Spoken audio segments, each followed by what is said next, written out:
Baby, you a song, you make me wanna roll my windows down and cruise.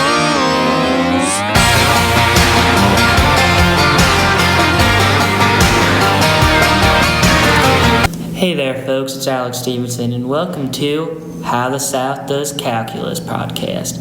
We are here today with Tyler Dean. Hey Alex, what's going on? Nothing much. Let's just start us off here with a little joke. What do you call a recycled calculus joke? I don't know. Derivative humor. I don't get it. That's alright. Start by just telling us about what you know about calculus and specifically the derivative. Well, I got some of it, like, ain't it the slope over a line or something? Yeah, something like that. What about secant and tangent lines? I really don't know about those, but I know they're related somehow.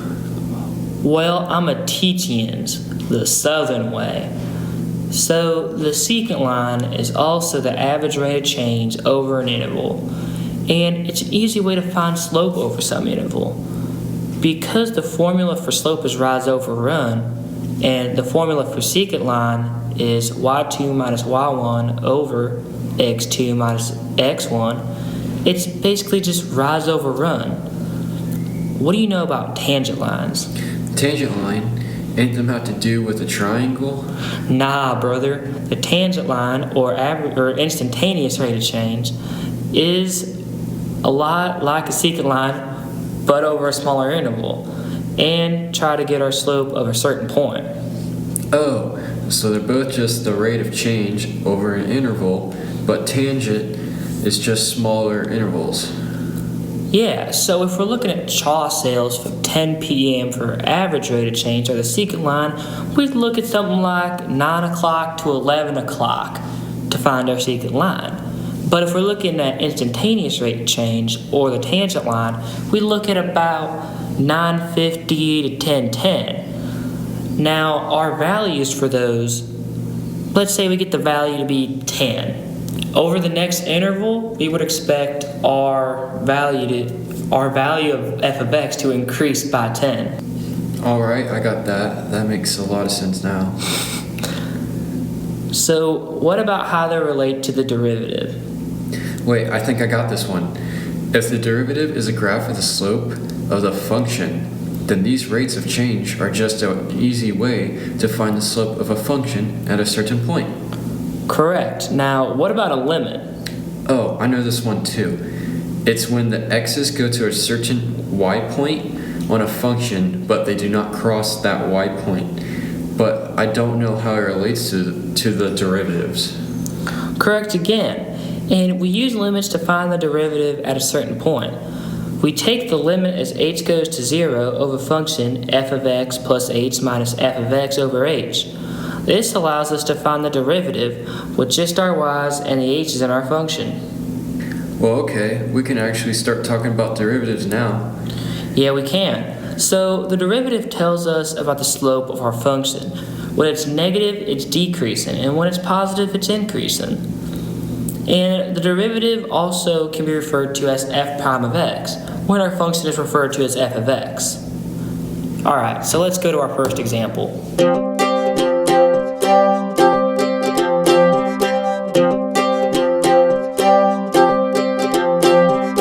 Alright, now for our first example.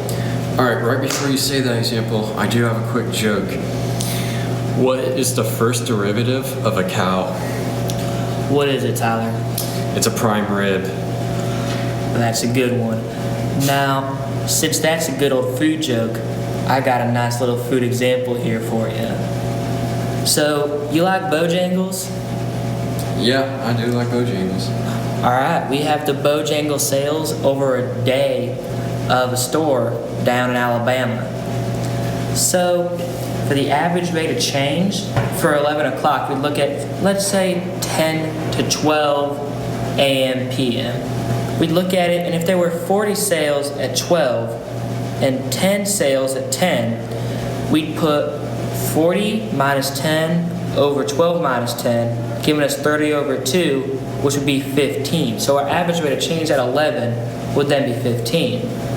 Now, this number means that what is expected as we go from 11 to 12 o'clock is that we would gain 15 more sales of chicken. So for the instantaneous rate of change, we'd look at only 1050 to 1110. So 9 minus 5 over 1110 minus 1050, 4 over 0.2, equal about 20. And the same thing there, where it just means that over that next interval, we would expect to gain 20 sales of chicken. So our limit at x equals 11, let's say it's 25. So our x's, as they would go to 11 o'clock, would equal 25. This means here, as our x's go to 11 o'clock, we would be selling about 25 chicken in that time frame. So next we have how our limits relate to derivatives. At x equals 4, or at 11 o'clock, our equation, let's say, is 2x squared.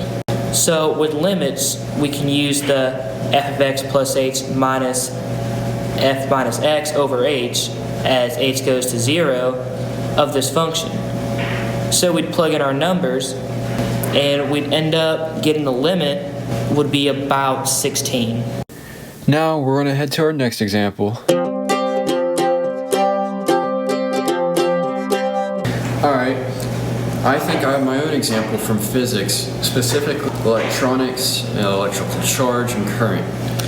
Alright, but before you get all that, let me give a joke here for the ladies out there. Hey girl, are you a derivative? Because I'd like to examine the slope of your curves.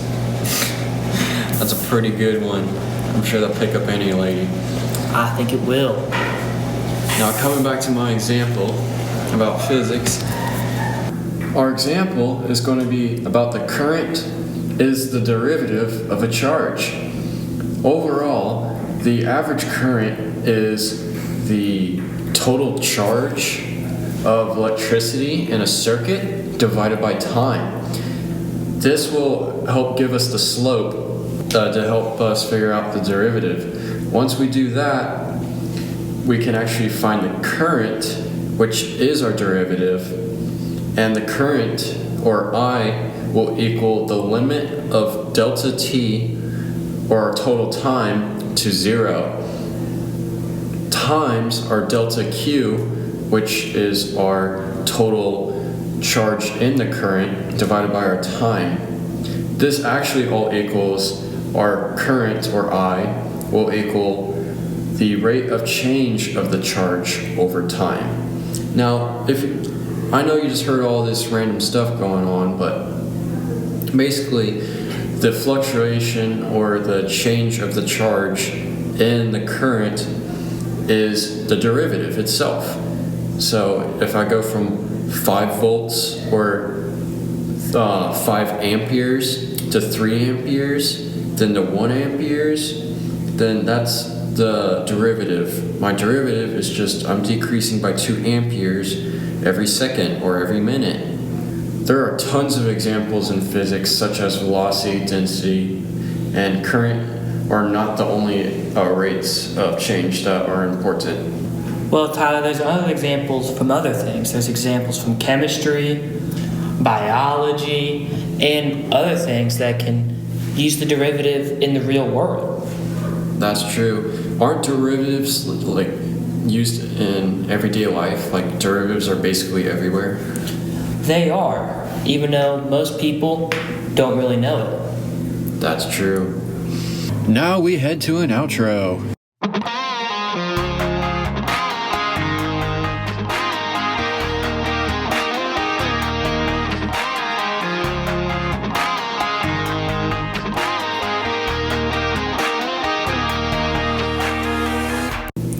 Alright, Tyler, so tell me everything that you learned today about the derivative in calculus.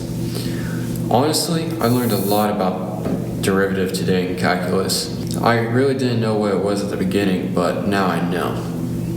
So now I know the secant line is also the average rate over an interval, and it's an easy way to find slope over some interval. And the formal setup for slope is y2 minus y1 over x2 minus x1. I also know the tangent, or the average rate of change, is a lot like a secant line, but we can take a much smaller interval and try to get our slope to a certain point to help match. I also know if the derivative is a graph of the slope and of the function, then these rates of change are just an easy way to find the slope of a function at a certain point. Alright, so you got rates of change. Now, tell me about the limit. The limits are just like points that go to a certain point. In other words, when the x's of the function go to a certain point, as in the y point on a function, they can't cross that y point or touch it, but they can be everything between that y point. Also take the limit as h goes to 0 of a function. This allows us to find the derivative with just our y's and the h in our function. The derivatives tell us about the slope of our function. When it's negative, it's decreasing, or when it's positive, it's increasing. And the derivatives is also referred to as f prime of x when our function is f. Alright, that just about wraps us up, but one more thing. When our limits go to negative infinity or infinity, our derivative does not exist. There are also other points where our derivative does not exist. When our derivative goes to a sharp corner, it does not exist. And also, there's a lot of little squiggly lines close to each other. Our derivative will not exist. But that wraps us up today. For all of us here at How the South Does Calculus, we'd like to thank you for listening today. And I think we got one more joke here from Tyler. Oh, I got one more joke in the bag. I thought this was a spot. What's the derivative of Amazon? What is it? It's Amazon Prime. All right, thank you all for listening. You have yourselves a wonderful day, folks.